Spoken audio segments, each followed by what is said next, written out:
got an ideal Isar here, and customers were saying that they're having problems with the heating, well, the radiators coming on when they're running the hot taps. Diagnosed that was the diverter valve, so temporarily I just locked off the return isolation valve on there. So you haven't been getting that problem now, have you? No. They're stone cold. Cool. So yeah, so that's a temporary fix on if you ever come across an issue where the divert valve's faulty and you can't get back to it straight away. You can shut off either the flow or the return isolation valve. That will stop any heat transfer to the rads, and it will just allow the hot water to run as hot water. But I've got the new diverter valve kit. So for the diverter valve, you don't need the full valve. It's usually just a cartridge. Get the replacement cartridge. That's the part number on there. And I always change the three-way or the two-way actuator head as well, just in case, because yeah, I'll just change both of them just to be on the safe side, because you don't want to change that and then get a recall that's still faulty. So just change the whole thing. Right, let's get what we've got. Yeah, some pressure in there. Let's hope the drain off works. Let's get the pressure drain out the boiler and get this diverter valve done.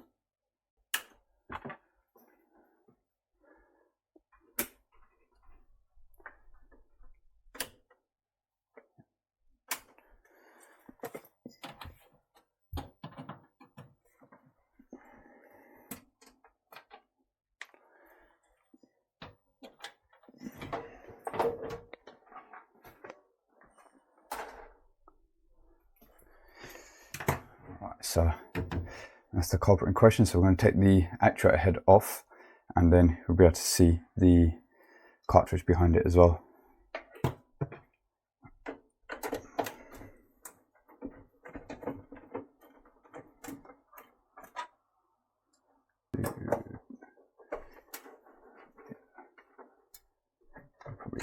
Yeah, it just gives us a bit more room there. Work on that. I've got lighting straight on there. Now these, I believe you've got a quarter 10. There's a connector plug down there. And then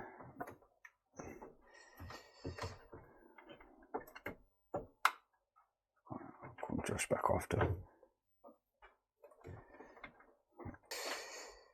There's a little tab there. So I need to get into there, press that, and there we go. And that comes off there. So yeah, got a little tab there that locks that in. So now inside here, obviously I haven't drained the boiler out yet, which I'm going to do in a minute, but you do get the cartridge removal key.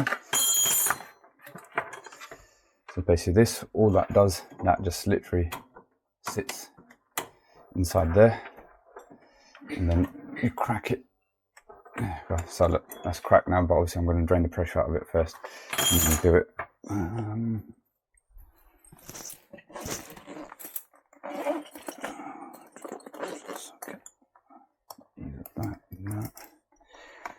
That.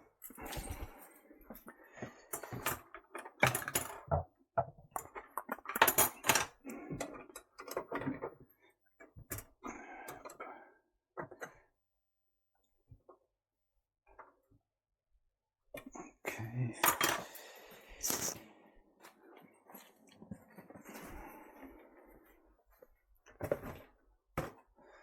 Let's hope the drain off works. Yeah, they put the non-return valve on the returns on the filling loop side.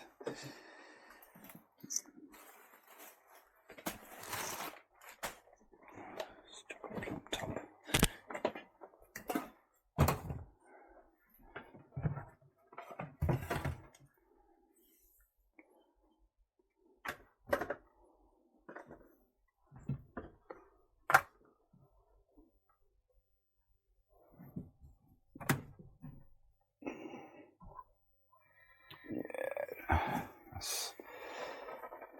It's a good start. Drain off's working.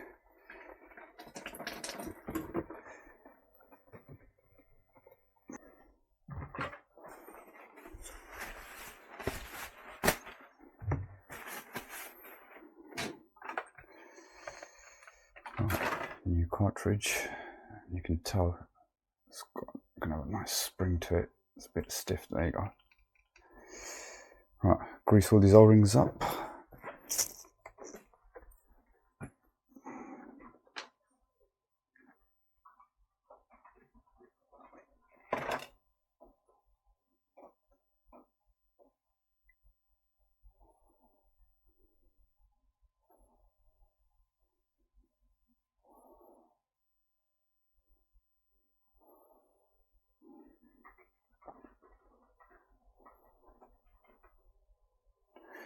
Right, that's all greased up. We are ready to rock and roll. Now you will still get some water coming out of the diverter cartridge. Just make sure it doesn't go on any of the electrical connections there. And what I will probably do, I reckon, this rubber bag here.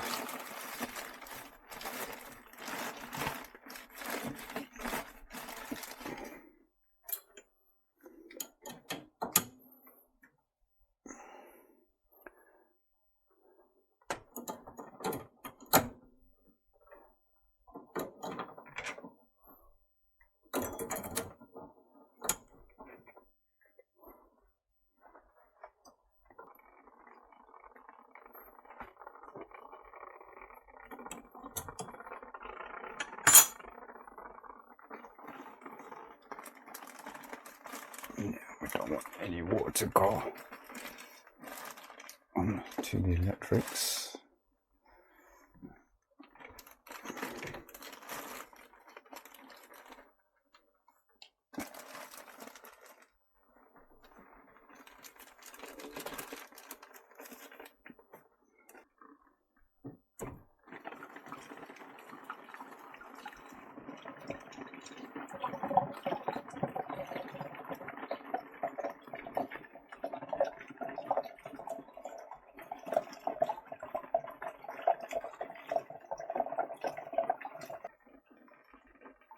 Okay.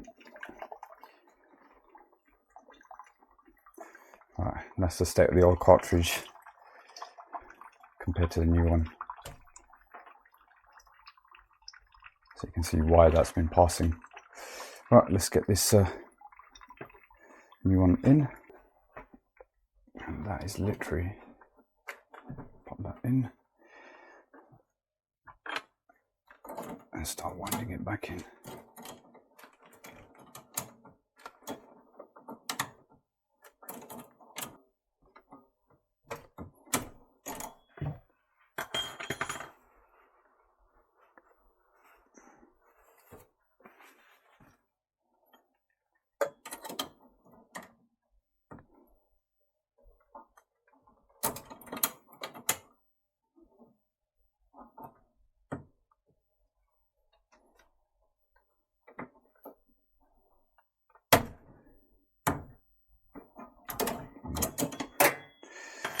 Cool, that's on. Now before I put the actuator head on, let's just open up the ISOs.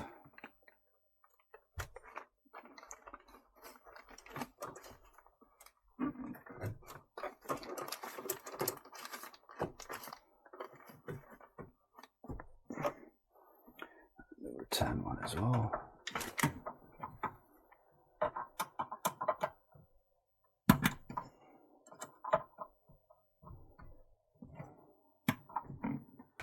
Top up some pressure.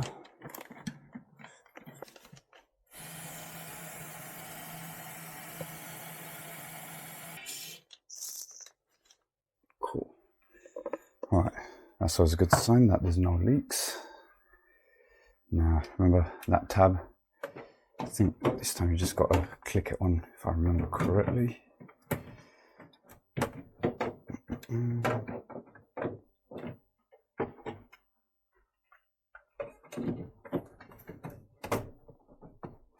Yeah, that just clicks on. Let's get this cable.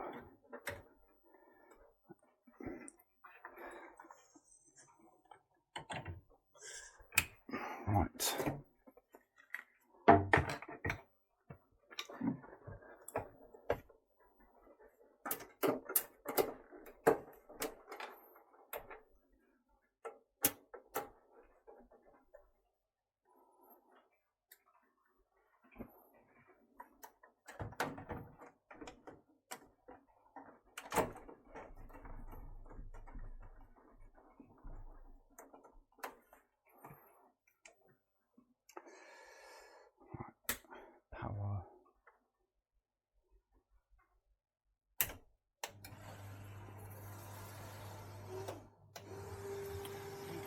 is still good.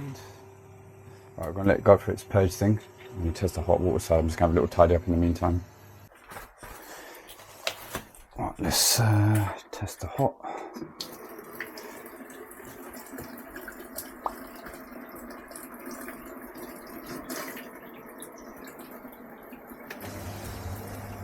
Okay, hot water's on. I just want to make sure. Flow pipe.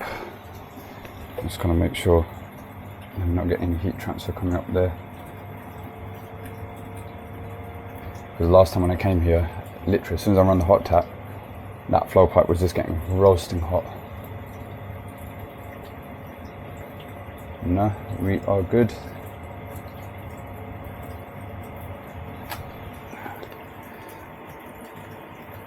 Yeah, nothing on the flow. I couldn't keep my hand on that last time. Steam coming out the hot tap. Job done.